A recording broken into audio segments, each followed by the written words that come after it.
You have to imagine that it really hit like a bomb. Paintings like a bomb? We're talking about Caspar David Friedrich, a painter who still has an influence on the visual aesthetics of today. We'll examine his paintings of magical beauty and dark melancholy, the painter of the sky, the sea, solitude, silence. We'll also meet people in whom his paintings live on. And we'll find out why he depicted everyone from behind. Caspar David Friedrich, revealed.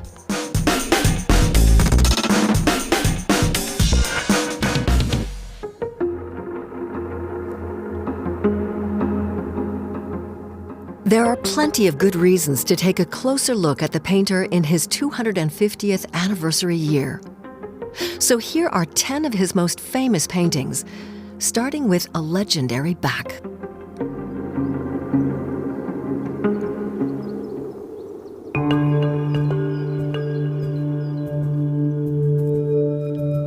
The magnum opus, Triumph. Is that what we see here? A hiker has just climbed a high peak, taken the last difficult step. Now he rests. His hair, blonde like Friedrich's, is blown by the wind. He looks into the distance. Will it be dawn soon? Fog is gathering.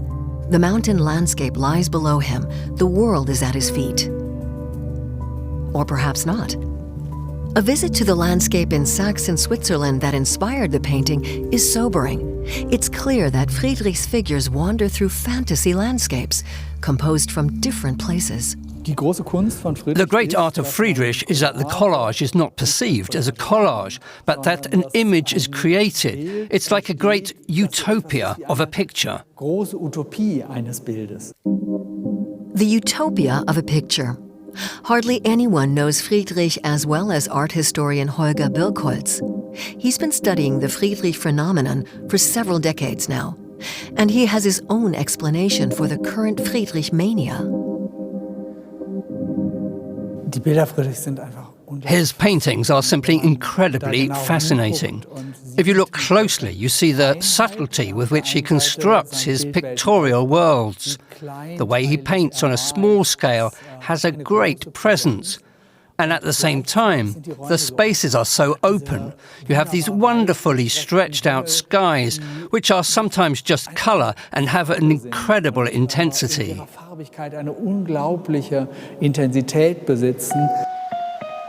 The sky over Dresden at dusk. These are precisely the moments Friedrich was looking for. They are moments in which something passes and something new emerges. Skies of transition, twilight. The changing moment, impossible to capture in words. The sky and nature as a space for the soul. A new way of seeing, which Friedrich heralds. Friedrich fundamentally changed our view, including our view of landscape. We can no longer see a sunset without thinking of Friedrich.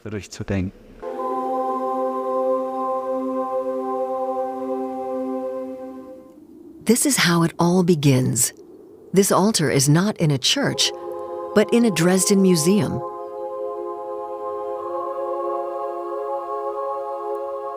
A rocky mountain peak, overgrown with fir trees. A crucifix entwined with ivy. A figure of Christ, turned away from us. Rays of sunlight against the pink, glowing, cloudy sky. The frame was designed by Friedrich himself.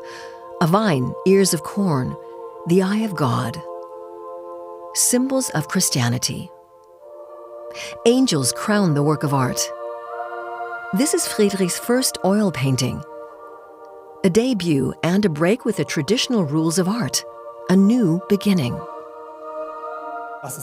This is the work that made him famous in one fell swoop. Suddenly, Christmas 1808, there is this painting in his studio. And you have to imagine, it really did hit like a bomb. Dresden had never seen anything like it, When he painted this picture, Friedrich was 32 years old and had been living in the eastern German city for 10 years. At that time, Dresden was an art metropolis, and Friedrich was a central figure, but one who divided opinion. Friedrich was controversial. There were fans that collected his paintings and identified with his works, and then there were those who said, it's all monotonous, it's very melancholy. Friedrich spent 30 more years of his life in Dresden. He married, had children, and died in poverty in 1840. His painting style had fallen out of favor. Realism won out over his Romanticism. He was condemned to oblivion.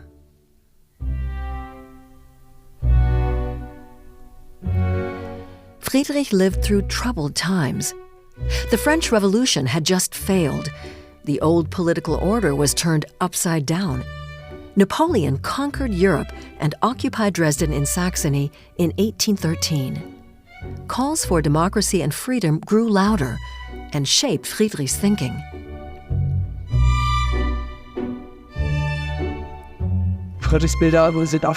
Friedrich's paintings are characterized on the one hand by their deep religious nature, and on the other hand, they are completely tied to the political situation. It was a time of great political upheaval that posed challenges for the people of his time.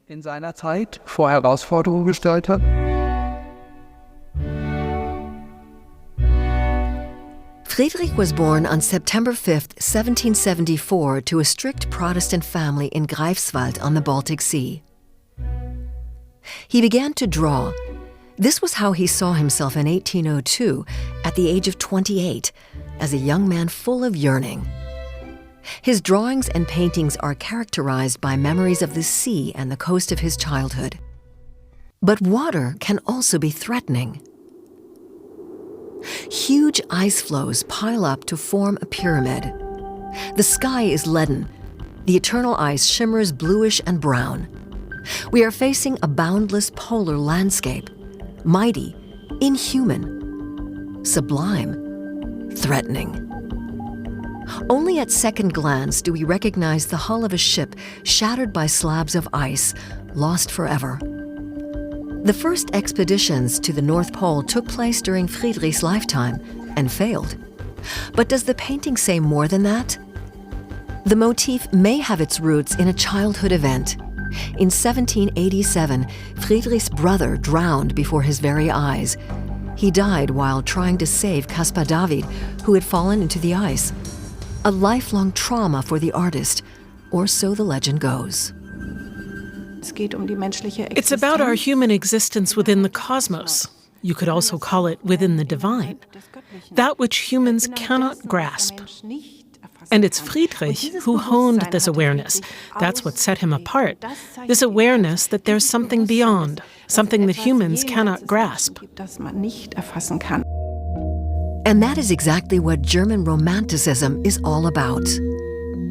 Friedrich, its most important representative, describes what cannot be put into words in his images of nature.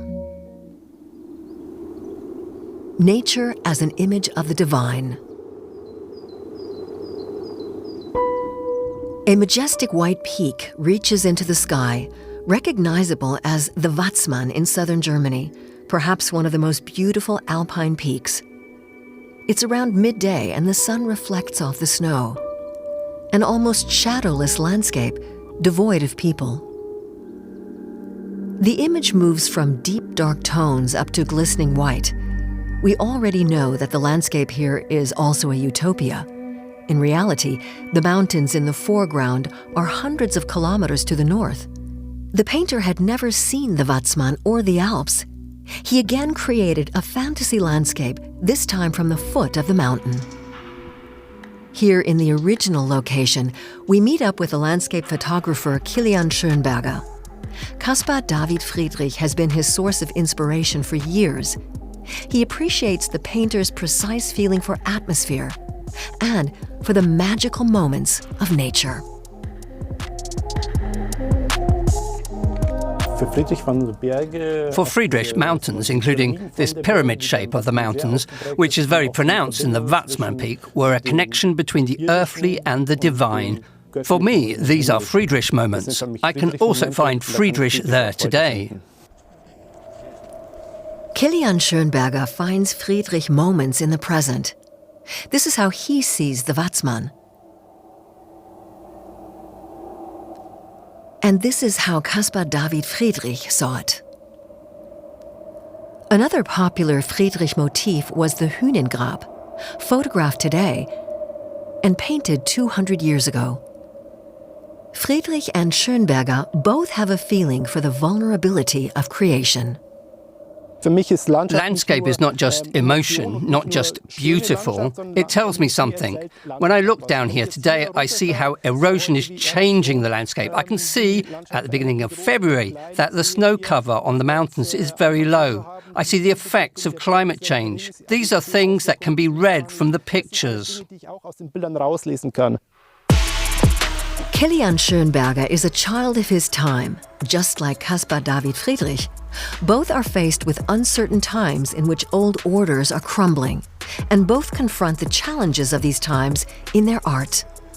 But Caspar David Friedrich can also be full of the joys of life.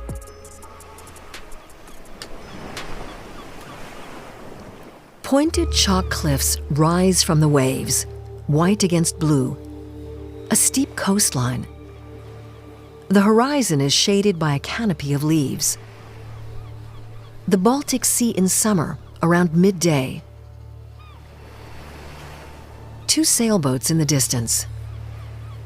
There's a feeling of lightness, almost as if we were looking through a window at the sea.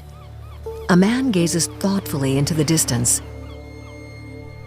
But what is the other man doing, crawling on the ground? Have his glasses fallen off? Or is he overcome by fear of the steep drop?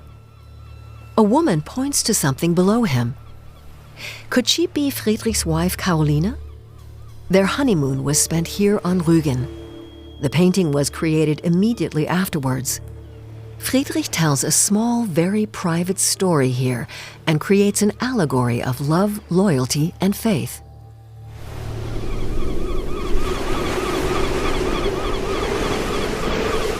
A lonely man by the sea. Some suspect it is Friedrich himself, tiny in the vastness of space. His long monk's robe is the color of the churning water. Gulls circle above him, clouds pile up on the horizon. Is it dawn, or is a thunderstorm brewing? Gloomy, turbulent water, white spray on the waves. His face is a bright spot, drawing our attention. An almost timeless space. The man remains calm, standing as if frozen, as if he controlled the elements. A radically emptied picture, probably Friedrich's most radical. The monk by the sea is at home in Berlin in the Alte Nationalgalerie. And it was here that the forgotten painter Friedrich was rediscovered. In 1906, Germany got reacquainted with this painter in a spectacular exhibition.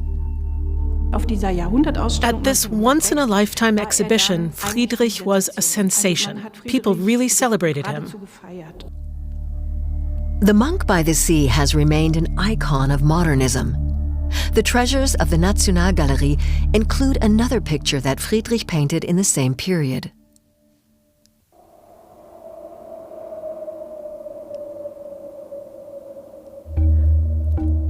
These colors, these moods, expressed through the light that Friedrich can paint wonderfully. And that's often the light of transitions, of twilight. And at dusk, as we know, we have an incredible color spectrum, much more color than at midday. Early evening, dusk falls, an oak forest in winter without leaves. Some trees seem dead. The moon has already risen. A half-ruined Gothic chapel. But what is really happening here? Monks move, almost silently it seems, towards the portal, carrying a coffin. They are carrying one of their own to the grave. A funeral procession, a cemetery.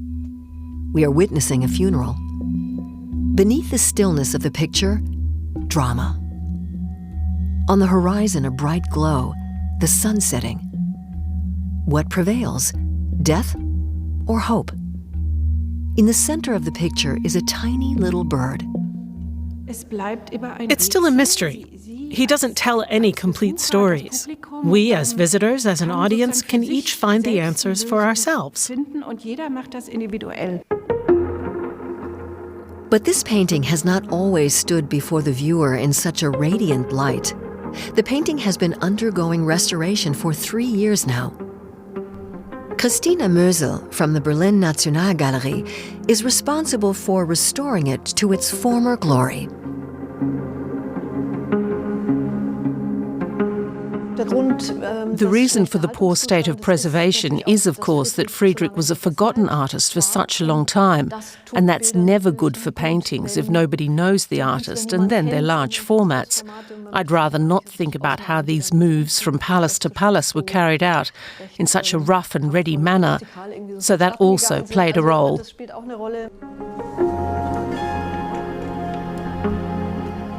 Centimeter by centimeter, layer by layer, Christina Möse frees Friedrich's original brushstroke from overpainting and 14 layers of varnish, and makes interesting discoveries in the process.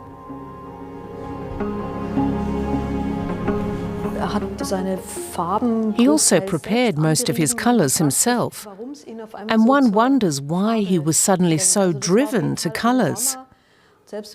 That was a hugely self-confident step. When painting, he worked with wafer-thin layers of paint, which is almost a selling point of his. You can tell he's interested in the atmospheric, the fragrances.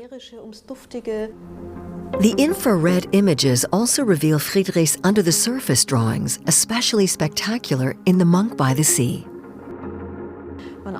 Even in the 60s, people suspected that there was something else under The Monk by the Sea, possibly ships. You can see fantastically detailed sailing ships. Every rope and every plank is recognizable. An anchor hanging over the side of the ship. That's a total of 3 ships that Friedrich drew and then did not paint.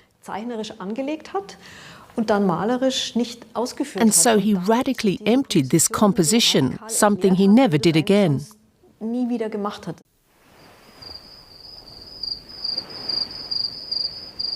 In contrast to The Monk by the Sea, this is a rather unknown work by Friedrich, yet a significant one, paying testimony to a lifelong friendship.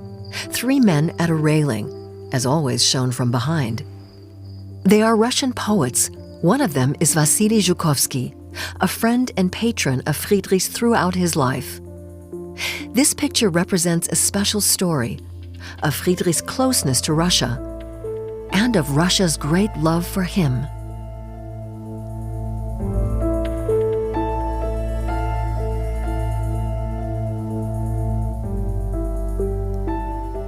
This poet and statesman, Wassily Zhukovsky, is responsible for infecting Russia with an ongoing Friedrich fever. Along with these two, the future Tsar, Nicholas I, and his wife Alexandra, who was Princess Charlotte of Prussia before her marriage. They traveled to Dresden and purchased this painting in Friedrich's workshop, on the sailing boat. Perhaps Charlotte saw herself in it. Charlotte was the sister of Frederick William of Prussia, one of Friedrich's first collectors, which means that she was very familiar with his work, and she took her love of his work with her to St. Petersburg. Charlotte's love for Caspar David Friedrich was not only celebrated at court, but took hold of all Russian society. The consequences are still visible today. The Hermitage in St. Petersburg now houses the largest and most important Friedrich collection outside Germany.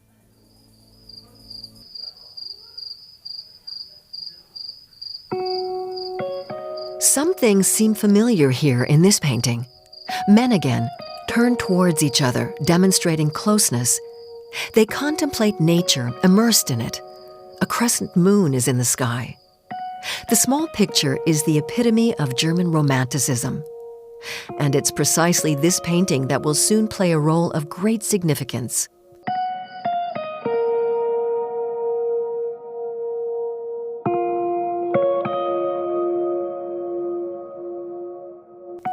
It is set to draw crowds to an exhibition in 2025. The Metropolitan Museum of Art in New York will be hosting the first major Caspar David Friedrich exhibition in the U.S. There's never been a comprehensive exhibition of his work here in the U.S. And we thought it was time to really give our audiences a chance to get to explore his work in depth. In the painter, they recognize the beginning of a new relationship. So the leitmotif of our exhibition is how we understand our relationship with nature. And we want to encourage our audiences to think about the new visual language that he is creating to express this new experience of nature. Nature suddenly becomes central to our identities, to who we are. It becomes a place for spiritual and philosophical and emotional discovery. For the curator, Friedrich is the forefather of an ecological view of nature. The renaissance of this artist in the USA is a milestone.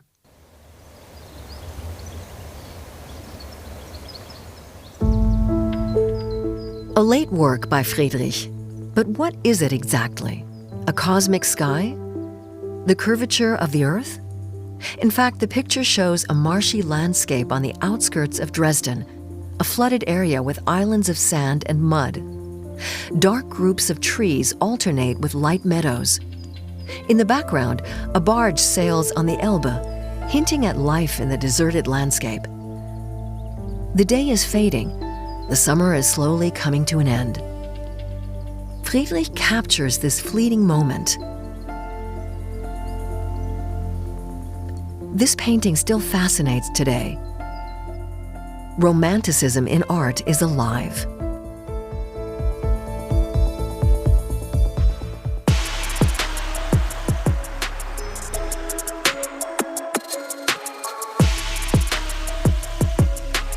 Isabel Alexandra Meldner is a student at Dresden's University of Fine Arts.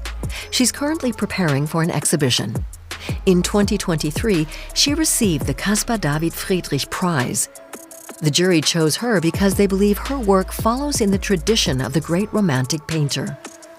In an example of that work, a transparent curtain blows gently in the wind, softening the boundary between inside and out, the familiar and the foreign. A photograph of bare trees in hazy, shifting light. Where does she see parallels between herself and the Romantic painter born more than 220 years before her? That was the first time I realized that I see it that way. I think many art historians see it very differently, but for me his pictures are simply about this mood of light and this experience that you have when you're alone and are thrown back on yourself. A sensitivity for light and shadow, for the feeling of being alone, for the mood. This is what she shares with Friedrich.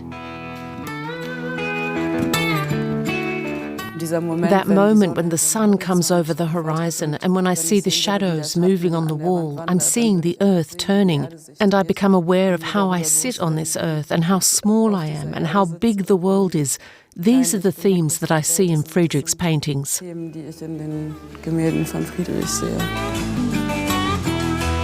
Caspar David Friedrich, a painter for the present day. The last generation climate movement even sees him as an accomplice, fighting for the same things, for the salvation of the world. They want to emphasize that with this protest action. They want you to believe that Caspar David Friedrich was just like them.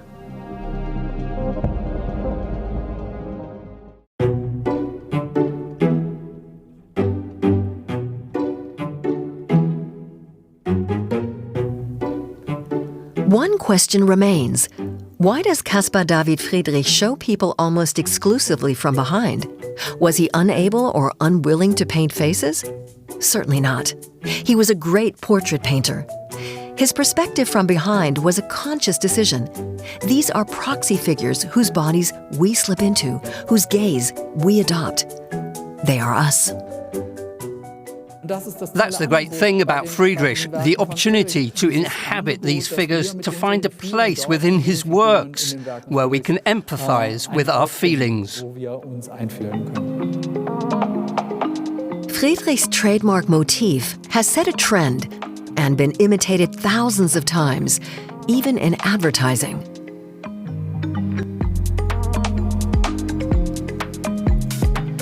And of course, in computer games.